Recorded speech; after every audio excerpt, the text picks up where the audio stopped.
y Carla Jumbo. Anthony Montenegro. María Pillajo.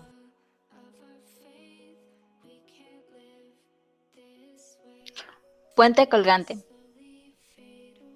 Existen dos tensiones con la misma fuerza a cada lado que genera el movimiento de la hoja. La estructura tiene un peso y su movimiento, al ser circular, lo representa la fuerza en un plano angular y tangencial. Actualmente los puentes elevadizos son eléctricos y ya no es necesario la actualización de cuerdas para su movimiento. La ecuación que tenemos, vamos a aplicar las ecuaciones en un plano cartesiano. En lugar de la carga del tablero lo vamos a definir como una carga uniforme por metro lineal, y la de la carga sobre el cable le vamos a dar un signo negativo porque está hacia abajo. Y si el cable lo tiene una carga uniforme vertical, como la ecuación de Fz por metro.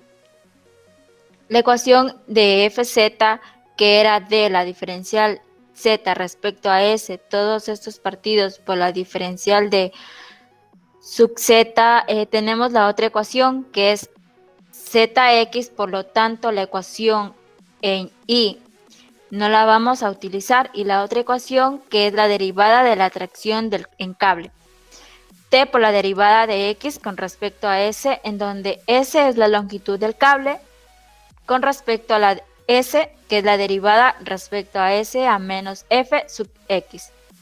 Yo les hablaré sobre la torre de grúa.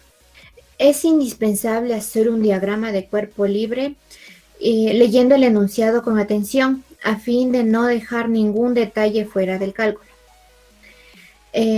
Cabe mencionar que claramente estas distancias cumplen con el principio para resolver el problema de matrices. M es igual a D por F.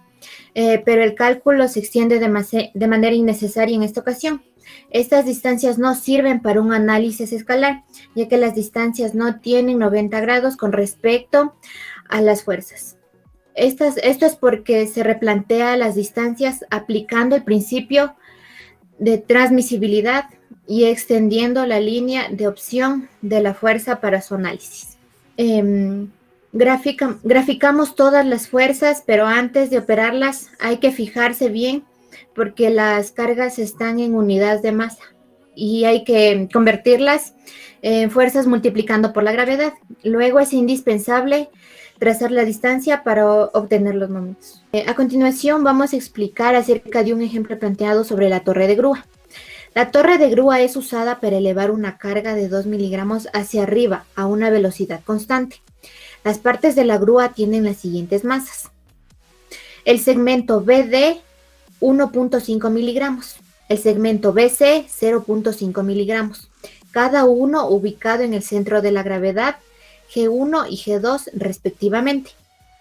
Determine la masa de referencia en contacto en C para que el momento producido del punto A sea igual a 0, considerando la masa que eleva la grúa y los pesos de los segmentos. Para nosotros explicar el ejercicio tenemos que considerar las fuerzas que se está ejerciendo en la grúa. Como nosotros tenemos en la gráfica, la grúa tiene que tener un contrapeso, que en este caso permite que la grúa no tenga un accidente y se vaya contra su propio peso. Debido a esto nosotros tenemos que considerar tensiones, sobre todo considerando el lugar donde está la carga. Tenemos una tensión que está sosteniendo a la carga por medio de un gancho, la misma que sostiene a lo que sería la pluma y la contrapluma, esto permitiendo que haya un equilibrio, la misma que permite crear un ángulo en la grúa para el movimiento. Tenemos otra consideración que es el peso, en este caso del material, para nosotros poder tener esa masa del objeto.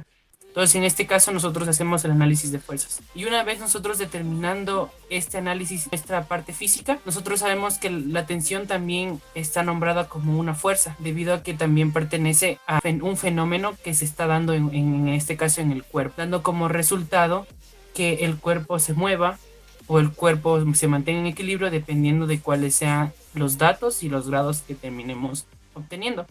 Entonces, con esto podremos saber si es que la grúa se está moviendo o no y a qué dirección.